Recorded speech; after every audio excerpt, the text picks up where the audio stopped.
Good evening, everybody. It's a pleasure to be hosting this evening the Jean Sanford Distinguished Professor in Core Humanities lecture.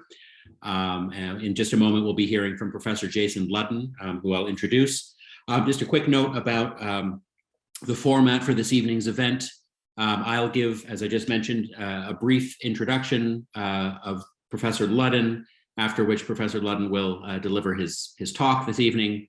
There'll be ample time, I believe, for Q&A, some discussion afterwards. And to that end, if questions occur to you while the event is happening, please do feel free to type them into the Q&A function at the bottom of the webinar screen.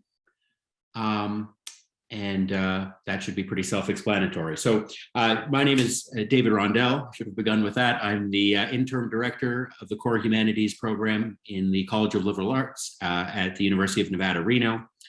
It's my pleasure to introduce tonight Jason Ludden, who is the Jean Sanford Distinguished Professor in Core Humanities. Jason has taught Core Humanities 202 and 203 for the program for a number of years. Additionally, he wears a variety of other hats at UNR as a teaching assistant professor in the English department, the director for the Office of Undergraduate Fellowships in the Honors College, and as an educator fellow for the International Environmental Communication Association. Jason arrived at UNR over a decade ago, having completed his MFA in creative writing at Oregon State, go Beavers, and then joined the English department here at UNR as a faculty member after having completed his PhD. His research focuses on the rhetoric of science and environmental communication, specifically examining how concepts like forest health, riparian zones, and animal corridors are constructed and discussed. This has led to a number of collaborations, most recently with colleagues in the Department of Geography and the College of Agriculture, Biotechnology, and Natural Resources here at UNR. This evening's lecture is titled Succession, the Politics of Aging Forests and Old Trees. And so without further ado, I will turn things over to Professor Ludden.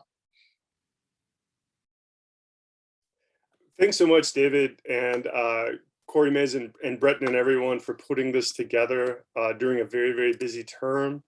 Let me get the slideshow all set up here.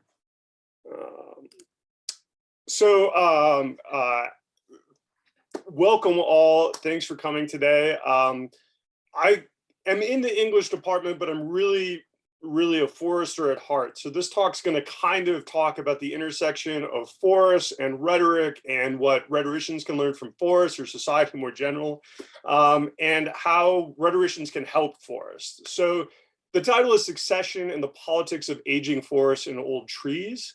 You know, I wanted to have a fun play off the TV show Succession, but I can't stretch it super far. I want to thank Jean Sanford for this professorship. The Jean Sanford Center for Aging is funded in large part by the substantial endowment made by Miss Jean Sanford in '92.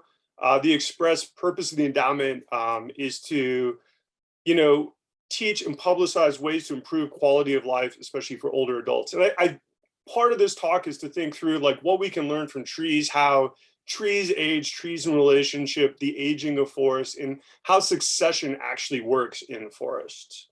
I also should mention, thanks, my research in part is supported by, the University of Nevada, the Osmond Center for Global Studies, the American Institute for Sri Lanka Studies, and an NSF grant. So thanks to all of those as well. But let's get going. As I start a talk like this for the public, a lot of times I want to give my own story to kind of preface everything.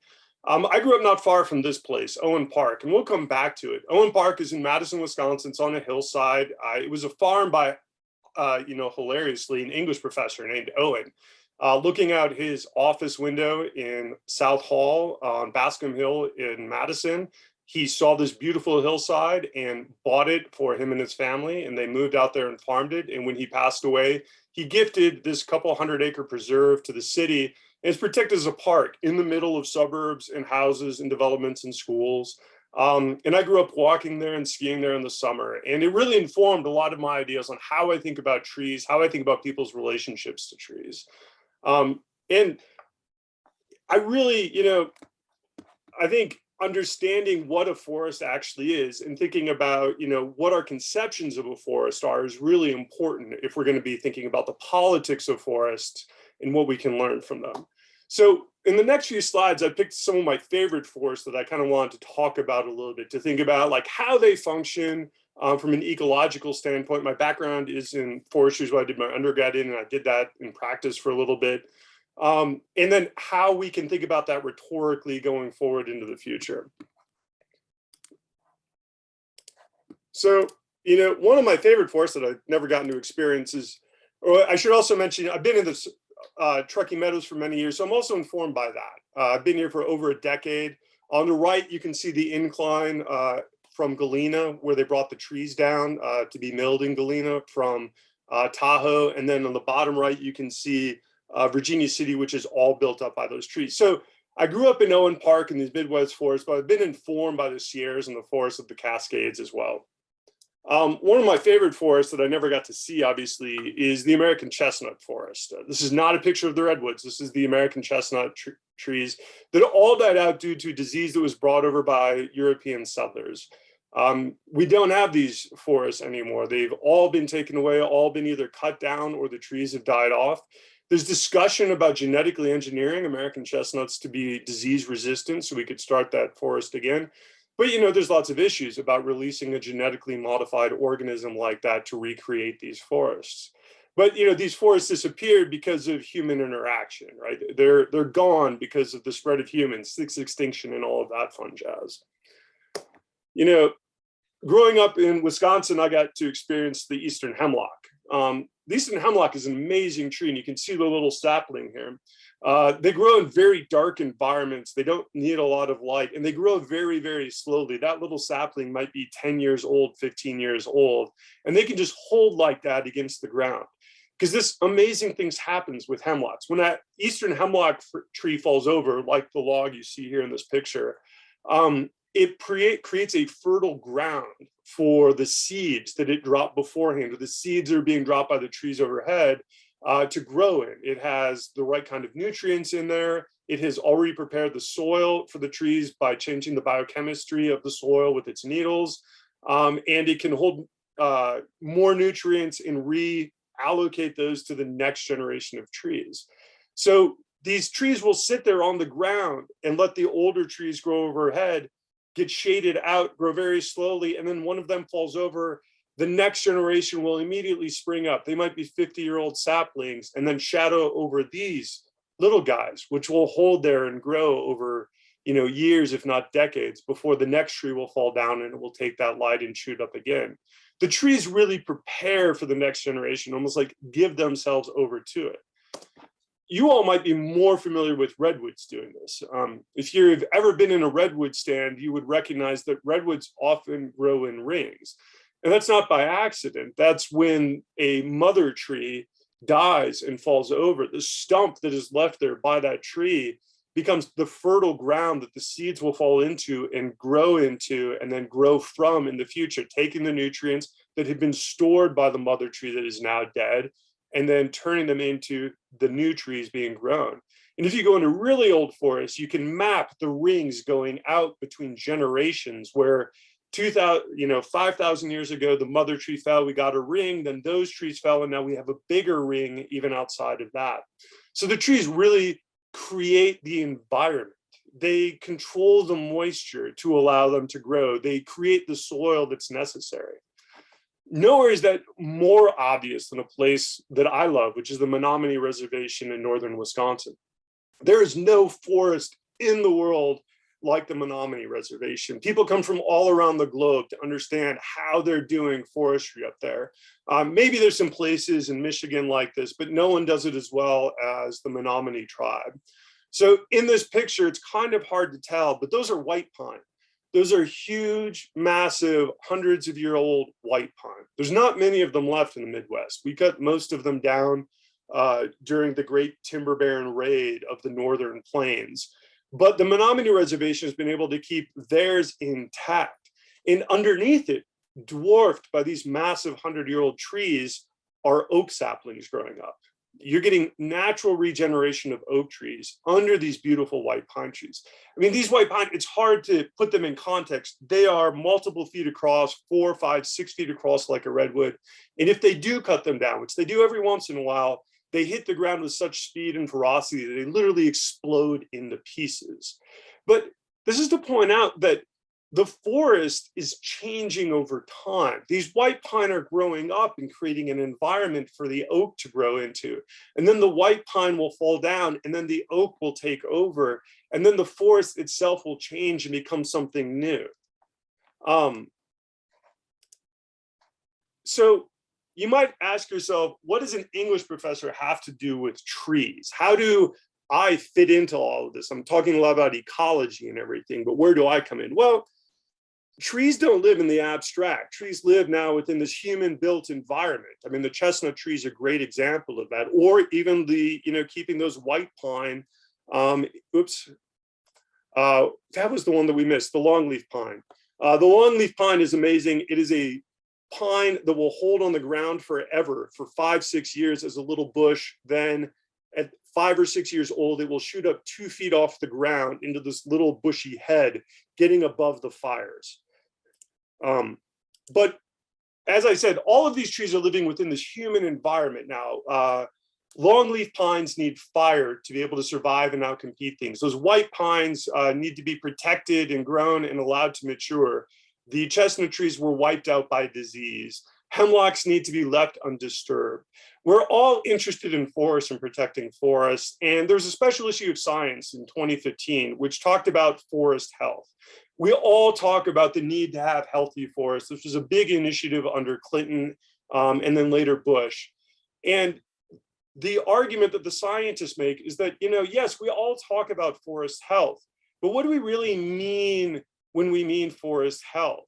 Forests experience this long-term successional change. We go from white pine to oak. We go from hemlock forest back to aspen, birch forest, back to maple forest, then back to hemlock forests. We have to have fire coming through and burning through everything to make sure that we keep the longleaf pine. And if it stops, the slash pine will come in underneath this. So we are constantly talking about forest health, but we're not really recognizing that forests are not this static thing. They are something that is always changing, but we talk about them as if they're static. We talk about as if we can somehow hear trees and respect their wants and desires. There's a bunch of books like this. We have Peter Wohllebn's The Hidden Life of Trees, which talks about how birch trees exchange nutrients and how they use pheromones to communicate with each other in a larger forest. Or we talk about How Forest Thinks by Eduardo Cohn, which is thinking about the human relationship with trees, but not just from the human perspective, but from the forest perspective and how they each code from each other. But we often don't think about things like that. We often instead talk for the trees. We say that this is what the forest wants. To keep the forest healthy, we need to do these things. But we need to recognize and slow down a little bit that maybe what the forest wants is to die. Maybe what the forest wants is to change. Maybe what the forest wants is fire, or maybe what the forest wants is us to leave it alone. I come from the background of rhetoric. And when I think about rhetoric, I think about the rhetorical situation. And a rhetorical situation has 3 big things. It has an exigence. It has a problem or an issue that needs to be addressed. It has constraints, ideas, ideologies, physical limitations that talk about what can and cannot be said. The best way to articulate this is if you're in a classroom, you know that there are certain things you cannot say, and there's certain things the professor won't talk about. If I'm teaching a core humanities class, I'm not going to talk about calculus because I'm constrained by that situation. And then there's also an audience, people capable of changing and addressing the problem that needs to be looked at. If we're thinking about forest health then is the exigence. But the constraints around forest health are not necessarily the forest itself and the trees. It's instead the ideology and the ideas of what a forest is. It is my experience as a child growing up in Owen Park and thinking, this is nature. This is people growing up in Reno and walking through the Sierras and saying, this is nature. That is the constraint of the exigence. And the audience is those capable of doing something about it. Oftentimes we're thinking then of public officials or Forest Service managers, or maybe it's nonprofits like the Nature Conservancy. But in all of these situations, we need to recognize that we're actually speaking for the trees. So we got to ask ourselves, well, what does a tree even look like? And a great example of what a tree looks like is the floor-plan or the cow plan model. So in the picture here is Joseph Bongiorno, and I got the awesome opportunities in undergrad to study under Joseph Bongiorno. He helped develop the floor-plan and cow plan computer software system, which models forest growth for economic and environmental reasons. So if we have a stand of lodgepole pine in the Sierras, we can enter the right variables in there, measure what's in there, and calculate how much the forest will grow in the next 50 years. And we can even calculate, well, if we do this kind of thing, cut these trees, what will happen? If we do this kind of thing, what will happen? But what we're actually doing in this situation, when we're trying to figure out how best to preserve the health of the trees, is we are changing what the trees look like. The trees are no longer the trees themselves. We're converting these trees into numbers that are entered into a system that is then recalculated. There's this rhetorical transformation where the exigence then is dependent upon what the program says the exigence is, and it's constrained by the variables that I can input into the program. Nowhere more is this illustrated than when we got to go out into the field with Joseph Bongiorno. Joe Bongiorno, in the classes, we sat on computers for hours and hours and hours and modeled these things. And then in the summer, we all had to go do our forestry practicum, and Dr. Bongiorno came out with us. And in the middle of one of our walkthroughs, one of the plots that we were looking at, he turned to a little balsam fir and said, look at this little balsam fir. Isn't this the most beautiful little cute tree you've ever seen in your life? And we all sat there shocked, because we all knew that in the floor plan or the cow plan model, we cut that tree down in the third iteration and it was gone. It didn't even occur or appear in the model after that. That translation disconnects what a tree actually is from the reality that it's living in. And that's a rhetorical move that we need to be thinking about. If we're talking about forest health, how are we changing it? We could also think about what a tree smells like. Trees have a smell, and it changes with disease and infection. So here's an Ips pini, better known as a bark beetle. I got an amazing experience as an undergrad to work a ton on these with a bunch of very, very smart entomologists and forest ecologists. When an Ips pini attacks a tree, the tree will actually release a pheromone into the air that will often attract predators to that tree, but it will also attract more Ips pini to that tree. So the Ips pini know that that tree is affected. They will then attack that tree. That tree will send out messages to the other trees, which will then attempt to create defense mechanisms to protect that. Trees then actually have a smell that creates relationships to the environment around it. This is not a smell that we have. We do not sense this, but the bark beetle does, which means that the forest is actually functioning in a way that we can't see or recognize. So what does the forest want? What does the tree want? This might not be something that we are even aware of or can measure. And we don't see it until the tree is dead and gone. So we might say we want a tree stand, or we want a forest to be dense trees where I'm walking through and it's wonderfully shaded, not recognizing that they're pumping out a pheromone of stress because they can't get enough light and they're in drought conditions, and now the bark beetles are attacking them, and now the fungus is attacking them, and then we get dieback, and we see that 5 or 6 years later. You know, what do trees feel like? They have a sense, a felt sense, not just of the tree itself, but how it makes other organisms to feel. There's a lot of pushback on clear cutting, and for lots of obvious reasons. But one thing that we often don't talk about is, one, there's been studies that human perception of walking through varied vegetative habitats is actually a lot more appealing to us than having a standardized vegetative habitat. So if I'm walking through a dark forest for hours on hours and hours, it's not that much fun. I want those viewpoints. I want to get into the open meadows. I want to see that variation so that way I can appreciate all of that. But even more so, is about habitat and food production. Bird species biodiversity increases dramatically at edge spaces. So on the edges of forests, we find more birds. In deep dark forests, we find a lot less bird species. Herbivores that we love to see when we're in the forest, like deer, want that edge habitat because it's in those clearings where they're going to find the grasses that they're going to eat to sustain themselves. Whereas in the dark forest, as you can see in this picture, there's nothing growing under those pine trees that the deer are going to want to eat. They need that open space.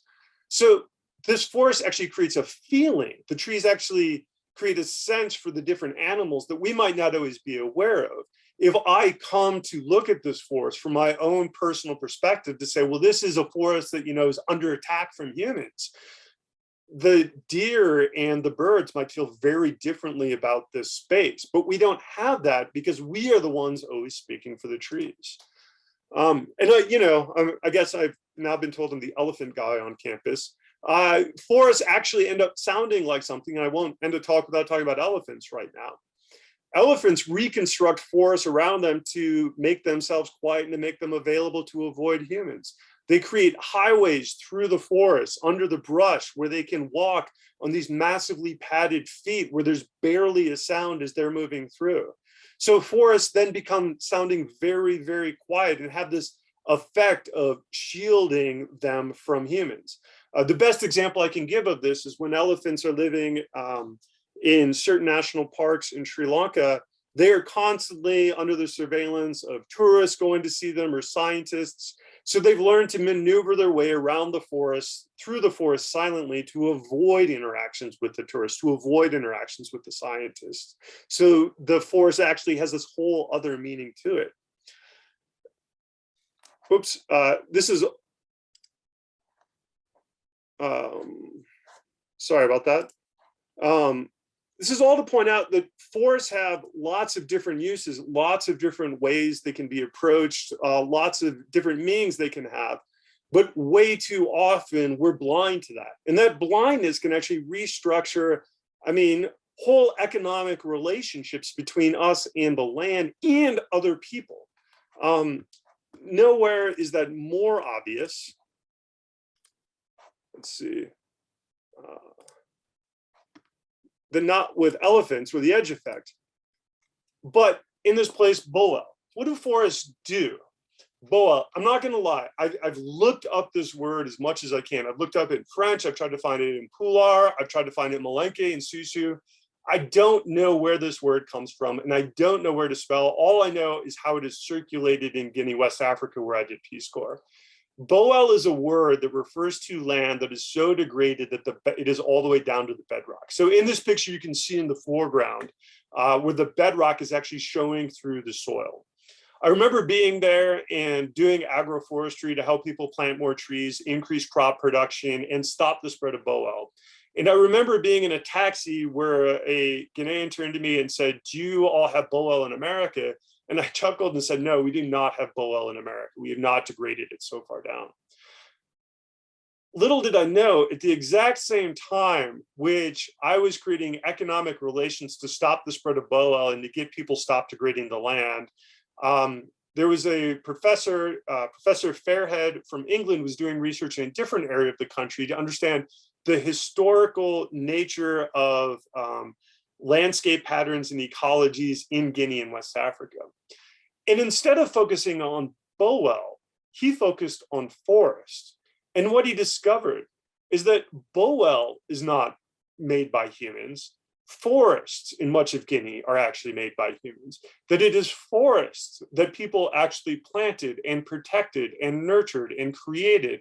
The forest environment in much of Guinea is crafted by the people that are living there. I was there thinking that and had been taught and trained that Boel was the thing that was being crafted by humans and that the forests were the natural environment, where in fact the Boel was the natural environment moving through the landscape in a mosaic pattern over centuries and eons of time. This is important to point out because going in with this preconceived notion of what a landscape should look like and what a forest should be caused me and the US government to spend a ton of money, time, and effort and create relations and arguments all based around these assumptions that were completely false and wrong.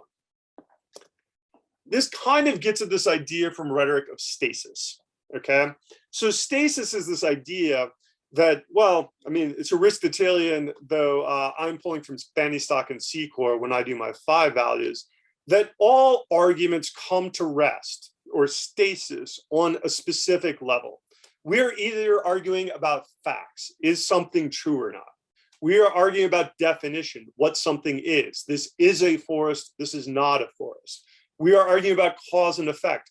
What caused the forest to die, or what were the effects of us doing logging on the forests? Or value, forests are good, logging is bad. Or action, we should not log because logging is bad because forest health is good, or we should preserve forests, or we should keep fire out of forests. At each of these levels, to have an argument, we must settle on one specific level, and they all build on top of each other. The important thing that we need to recognize in here is the is-ought divide. Science is constantly looking at facts, defining what things are. This is Boel, this is a forest, the cause and effect. If I cut this many trees, this is how the forest will grow. The Ipspini are attacking the forest for this reason. And scientists are not supposed to focus on value, whether this is good or bad, or action, what we should do about something. And yet we are always talking about forest health, as scientists have said, a completely nebulous idea that has values associated about what we think a forest actually is. Because of this, we are constantly upsetting the succession of forests, the development of forests to meet our own ends, because instead of listening to trees themselves and the natural environment and recognizing that death and change is part of the landscape mosaic ecosystem processes that we are all a part of, we fight them and resist them. Nowhere is that more said than the 2nd edition of the Principles of Silviculture. Now, I'm not going to lie, this is a little bit bad scholarship because they've taken this out of later editions. This is from the 2nd edition. I think we're on the 4th or 5th edition of Silviculture. But if you're a forestry student, you will be given a copy of Daniel Helms and Baker's Principles of Silviculture, a beautiful red book that has everything there is to know about silviculture. And it argues that the point of silviculture is to grab a forest during its succession and to arrest it at that desired moment and hold it there so it meets your management objectives. Now, those management objectives could be sustained yield, or they could be forest health, keeping a hemlock stand in place, or a redwood stand in place, or a maple stand in place. But nonetheless, we are upsetting the future composition that's going to have, and we're not having a realistic debate about this because we're positing forest health as a static thing, that the Sierras should look a specific way and not change over time. But that is what ecosystems do. They change their composition. Nowhere is this more obvious than the wildfires that we see. Resisting wildfires as part of the natural landscape is nothing new to us living out here. That resistance of fire causes a buildup and changes in the forest that even make it more combustible and more dangerous. I studied, as part of my graduate degree, the Biscuit Fire, which at the time was just over the Oregon-California border in the early 2000s, was the largest forest fire on record. It has now been topped many, many times over. The idea of the Biscuit Fire being a natural process or not was up for debate. And then after the fire was done, discussions on how to best help the forest recover became the topic of debate. Some people wanted to log the forest, to take the trees out to help with succession, whereas others said, no, we had to leave the trees there because that will make the most healthy forest. But in all of this, we're really discussing a healthy forest, and we're divorcing ourselves from this forest. We're not recognizing that we're speaking for the ecosystem that we are most interested in as separate subjects and not as part of it. We can do a rhetorical intervention here and say, okay, the exigence is what? Is it the forest health? But if you mean forest health, what do you actually mean? And I think this is where I really want to get us to, is instead of discussing forest health and forest policy and tree succession as something that is naturally occurring and separate from us, we need to start thinking of it as something that we are imbricated within. And when we talk about creating natural forest succession, what we're really talking about is creating a forest that, in the model I was just showing, has a desired composition that meets our management objectives, not necessarily the predicted future composition. We could see this, how we talk about this, we can see this in riparian buffer zones, where we will call something a riparian buffer zone, and labeling it as that causes us to manage it differently than other zones. And that change in how we manage it then changes the landscape itself. Trees die, they fall into rivers, erosion occurs, river channels shift. Keeping riparian buffers keeps river systems in place. Furthermore, when we begin to talk about riparian buffers, oftentimes we begin to quantify values. That might be stream load, the minimum distance buffer that we need, the maximum distance buffer we need, the shade that we need, and those things. Once we begin to quantify those, we become up with a way to manage the system to keep it a specific way. We say it needs 30% shade on it or something like that. Maybe it would have changed into 100% shade and the river ecology would have changed, but that's never going to happen because we are changing how we are managing this. I think this is where I really want to come back to Owen Park, where I kind of started. So this is Owen Park, like I said, where I grew up walking around. It's a couple hundred acres in Madison, Wisconsin. This park was what the natural landscape of Wisconsin should look like to me. Little did I know until I reached college that this was actually a heavily managed park. The forestry department at the University of Wisconsin actually did controlled burns on the prairies in the summer to keep the oak savanna in place. Because if it wasn't for the controlled burns, the oak savanna would be overtaken by sumac, as my sledding hill that I sled on when I was a kid got taken over at the entrance to the park, by aspen and birch suckers, and then later red maple, and then the oak would be outcompete altogether, and maybe we'd even have some pine come in there and then start changing the chemical composition of the soil. The natural landscape would change to no longer support the turkeys and the deer that the people in the neighborhood really appreciated because there wouldn't be the food sources. The trees themselves were not all necessarily naturally placed, as many of them were planted by the Owen family, and the fences and the landscape that is all there was designed to meet their needs. This place that I imagine as perfect nature was in fact completely crafted nature. And the realization that I go into the world thinking that I want to modify nature ignores the material manipulation I am doing, hiding it behind the rhetoric of forest ecology or beautiful landscapes or whatever nature terminology you want to bring in. The resistance of natural succession is not neutral, it's actually somewhat violent.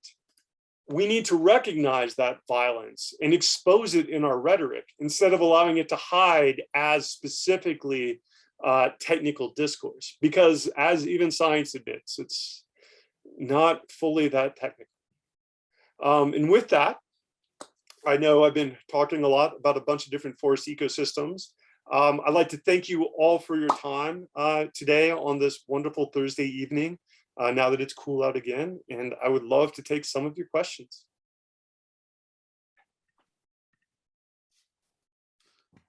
Well, fantastic. Thank you so much, Professor Ludden, for that talk. I think you're right. You gave us a lot of stuff to digest and think through there. Let me just reiterate what I said at the beginning to attendees. Please feel free to put any questions that you might have into the Q&A function, and we'll be sure to ask Professor Ludden your questions. Maybe I'll kick things off here, use my prerogative here as the moderator and ask a question. So This is an interesting, maybe a bit of a kind of like new agey, maybe philosophical question in a way. So I was very interested by this distinction that you drew between sort of speaking for the trees, and I think you had that nice slide of the onceler. I read my kids that story all the time, right?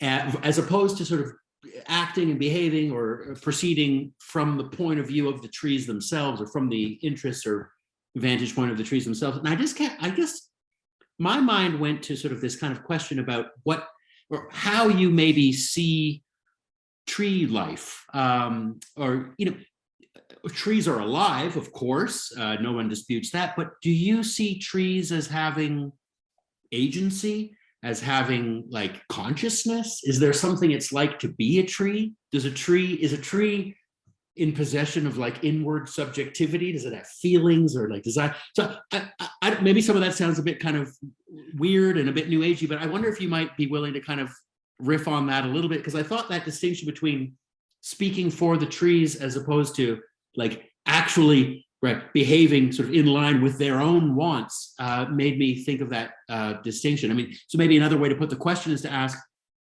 what could we do except try to speak for the trees? Is there another? I mean, can the trees sort of speak or think for themselves? So that's a weird new agey question, but maybe you can speak on that a little bit. No, I think there's been a lot of discussion about this. It's been rather interesting lately. There's the book How Trees Communicate that we talked about. Richard Powers' book, The Overstory, is a fictional account exploring this. And there's, where is her book? I am an awful human being for not having this book right at my hand right now, about the scientists who did a lot of work on how trees communicate amongst each other and use biochemical processes to communicate amongst each other.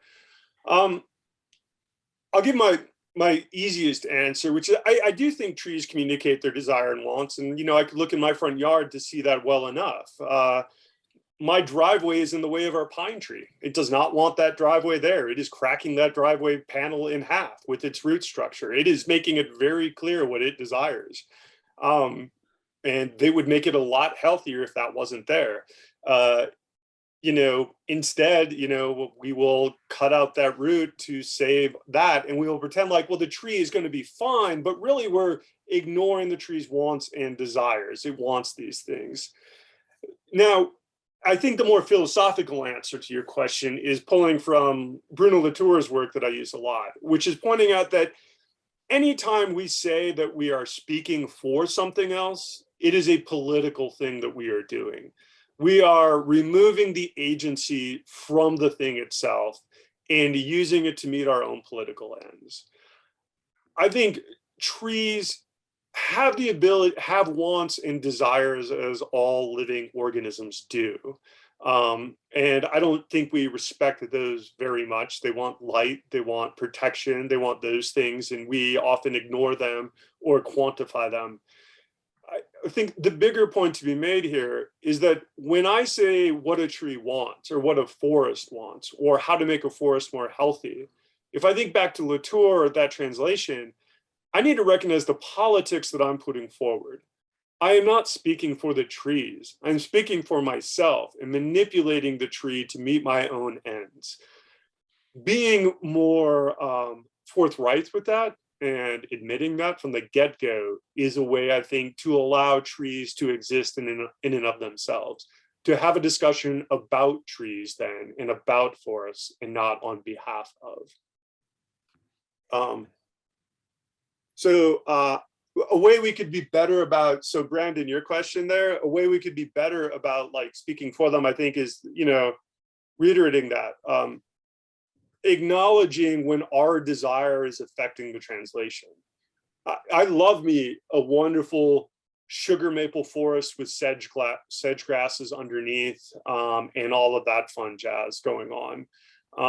But, that can only occur if we're keeping out certain species, maybe a slight fire regime where we're doing controlled burns underneath, as might have occurred before. And those are the things that I need to acknowledge, that those maple trees are healthy only because I say they're healthy, because I like the way they look, and that relation is there.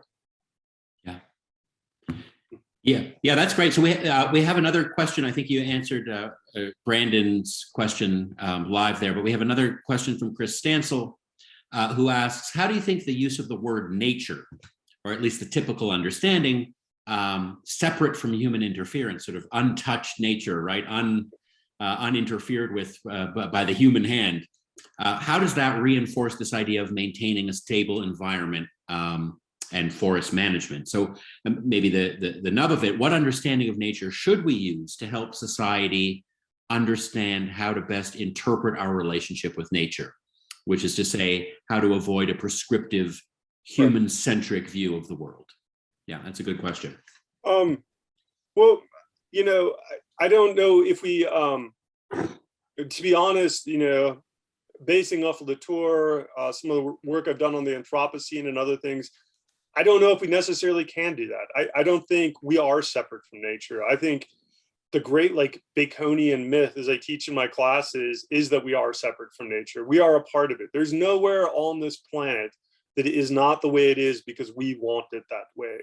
Even to say that there is a preserve, an area that is untouched, it is untouched by our choice, not by natural processes. And that untouchedness is our product, and it's not untouched. The climate has changed, the water flows have changed, everything has changed in that. I think what I really hope to do in my work and my research, and the interventionists that rhetoricians can do, is to say, let's be explicit about our desires and what we mean when we say nature. And let's be explicit about what we want from this, so that way we can have an actual discussion about what we're talking about.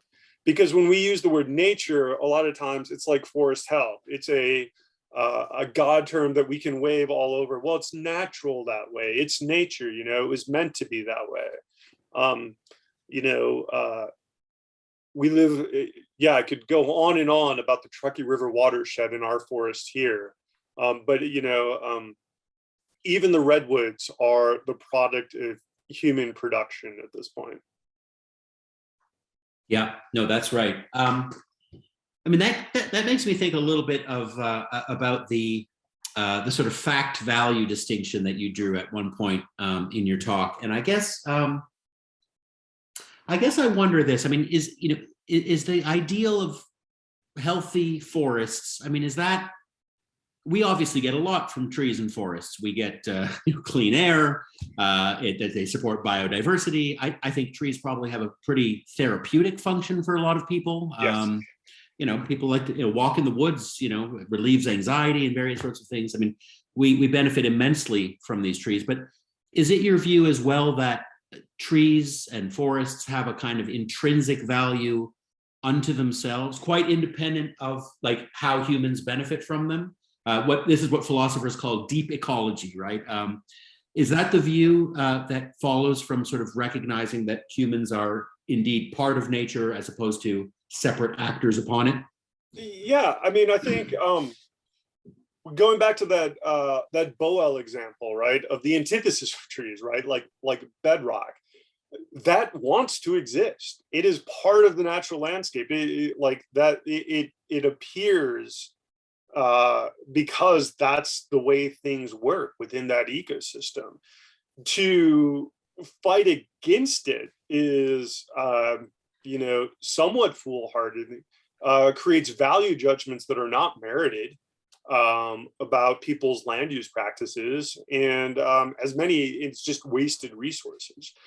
I do think forests have a succession. I mean, even within that image I showed of silviculture, its basic underlying assumption is forests have a natural progression. It has a natural way things are going to want to go.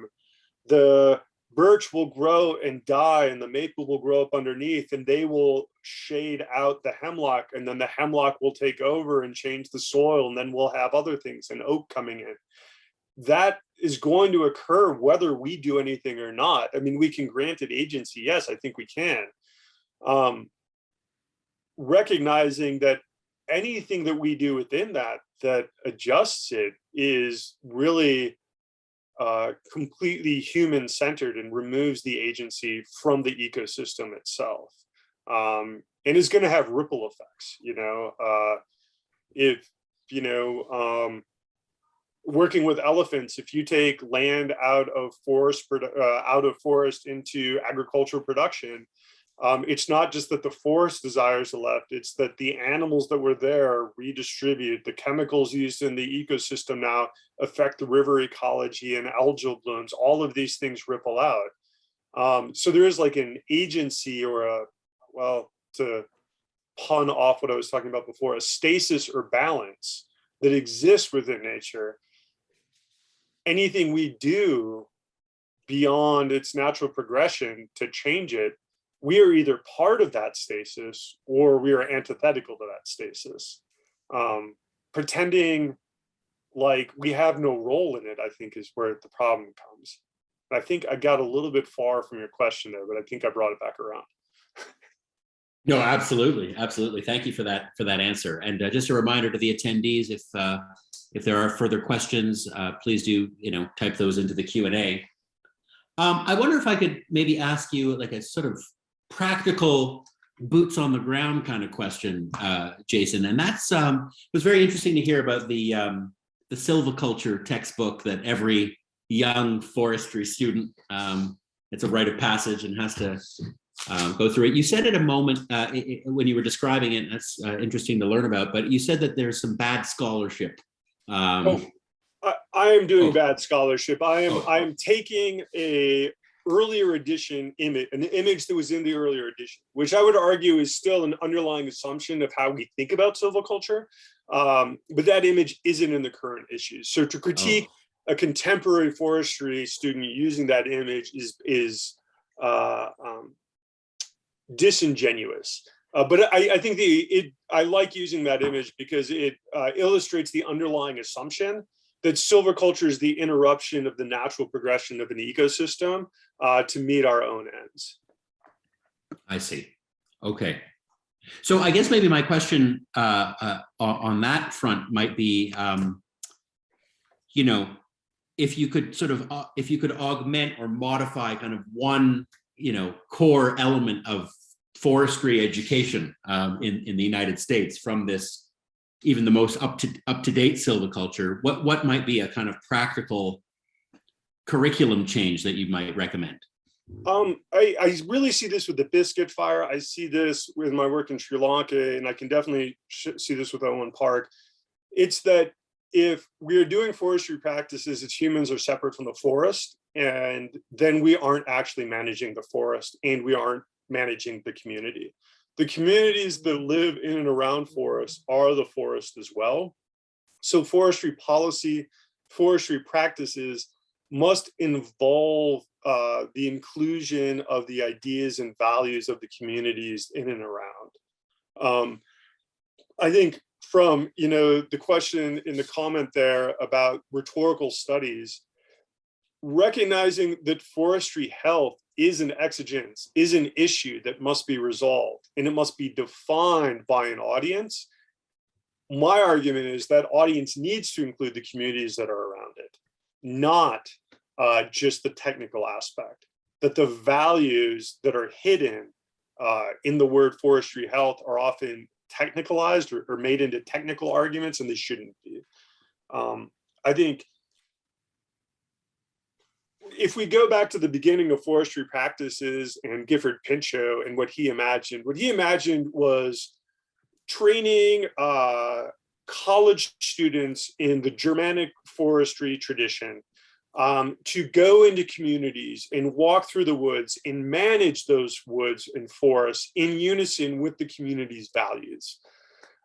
Now, the issue with that from a rhetorical standpoint is you are giving a ton of trust and power to that forester to interpret community values.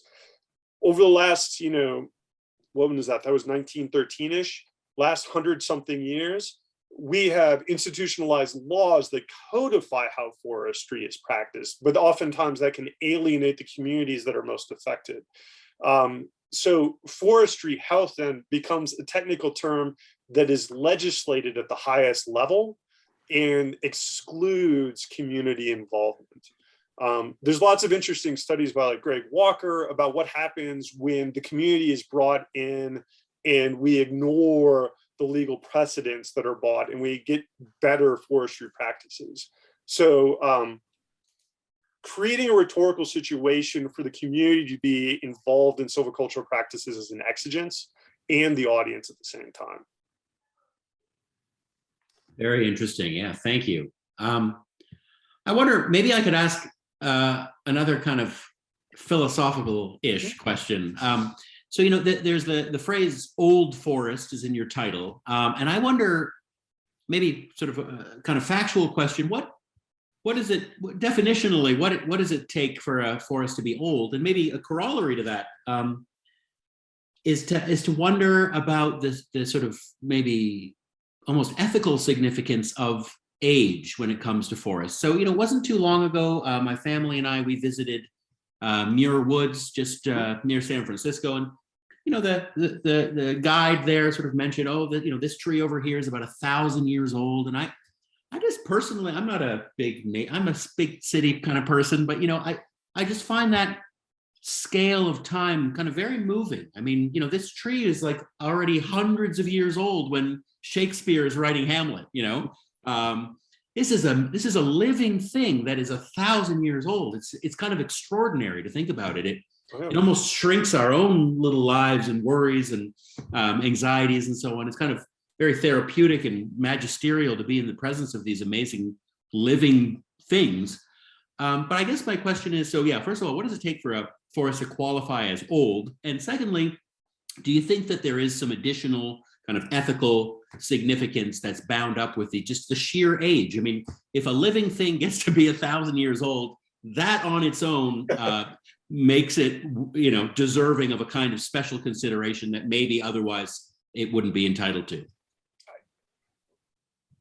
I think this question is really interesting for me because old growth is one of those other like forest metaphors, environmental metaphors we use that actually has lots of different meanings, and we're not always using the same meanings when we're in discussions. So I know that old growth in Arkansas and like Louisiana and Mississippi is achieved at like 80 years old.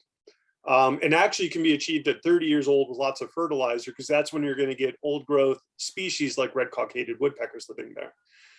It becomes a question of succession that is natural to the ecosystem. So an old growth hemlock forest is probably going to be 150 years old in Michigan.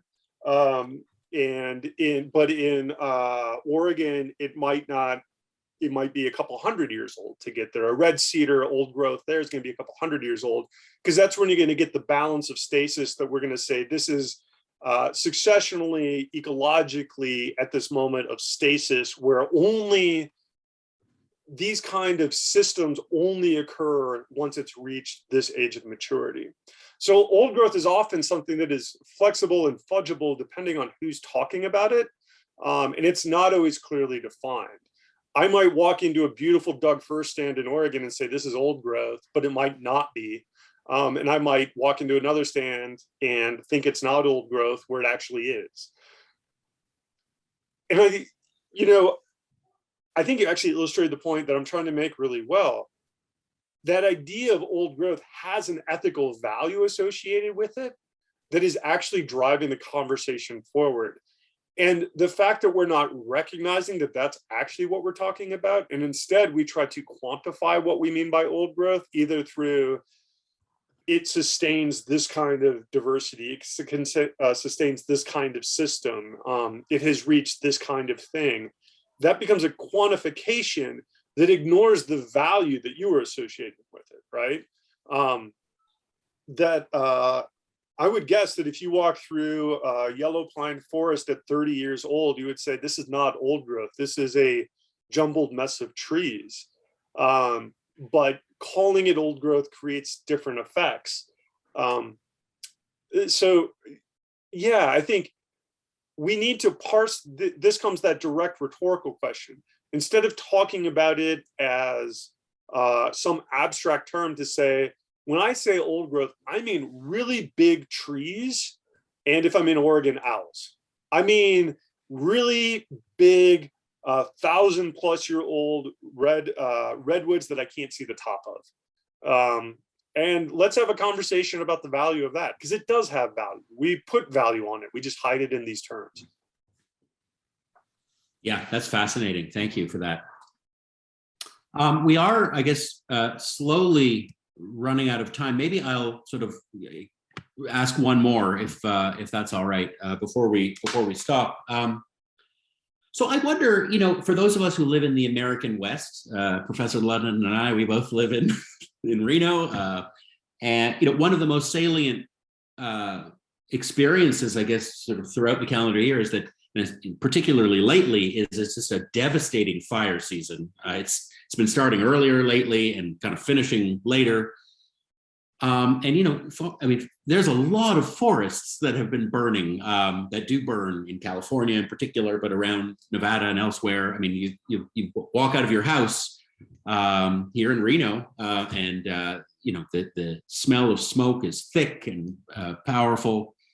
And I just wonder, we're talking here tonight about some of the kind of finer points of forestry, about sort of changing a paradigm, sort of tweaking our thinking, could it be the case that, all of these points, valid though they may be, are kind of secondary to this catastrophic emergency that we have going on? We can talk about changing the way we think about forests and speaking for the trees as opposed to letting the trees speak for themselves. But we're also,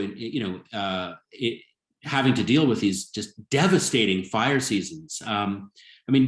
Presumably that's because you did mention at one point in the talk, Jason, that, sometimes the forest wants some of the fire to kind of burn it down and create some of that fertile kind of underbrush and so on. But do you agree, or is it your view as well that these issues that we're talking about tonight are sort of well downstream from the sort of environmental emergency of this drought and associated fire season that we're having to deal with in the Western United States? I think actually they're very much intertwined. I think, we could talk about our desire to have these old growth forests and protecting them from fire and logging for all these years, creating stressful situations for the trees, which are making them open to Ips pioni and bark beetles. And then climate change on top of that creates these fires. To say that this is just a naturally occurring thing, it's like, no, we made actual choices based off of our values and couch them as science, that, we're protecting these forests from that. But really, we were just creating a situation where this was going to be some kind of logical end. And I think that there's actually value to be put in for us to have frank arguments right now, like, maybe we do need to cut down a lot of trees. I know this is, some organizations are talking about this, doing lots of thinning projects, going up there and removing trees so big fires can occur. And maybe that makes a less healthy forest, but it's what we value and we want at the moment. So instead of, shifting between these different levels of stasis and saying it's cause and effect in this and values over here, and we got to keep them divorced, I'm saying let's bring them all together.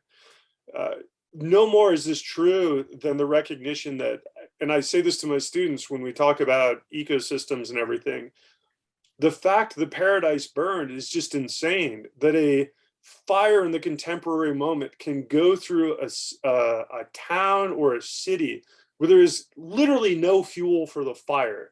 The fire is so hot that it could go blocks without fuel, is insane, and something that we haven't seen since like the Peshtigo fire, which was brought apart by massive logging in northern Wisconsin. So I think, acknowledging there, we can turn and say, we have the Forest Service because of the Peshtigo fire in many ways. We did something. It caused this bad thing to occur. We want to change how we're doing these practices because we don't want that. That's a value. We're going to change our actions now. I think we're at that moment again. This is happening. We need to change our actions based off of our values to stop these fires and reestablish what we mean by forest health. I don't think it's a technical issue. I think it's actually a political issue where we need to have the political conversation about what we value more. Yeah, that's wonderful. I think that's a great note to maybe end on. It's a political issue, folks. Well, let me conclude by thanking you, Professor Ludden, for that really engaging talk and subsequent discussion. Thank you, attendees, for being here as well. Please check our Core Humanities website for more events. There's a whole bunch of fascinating events that are forthcoming over the next number of weeks and months. So please do stay tuned in that. And with that, perhaps I'll just say good night to everybody and thank you for being here. And thank you, Professor Ludden. Thanks. Good night, all.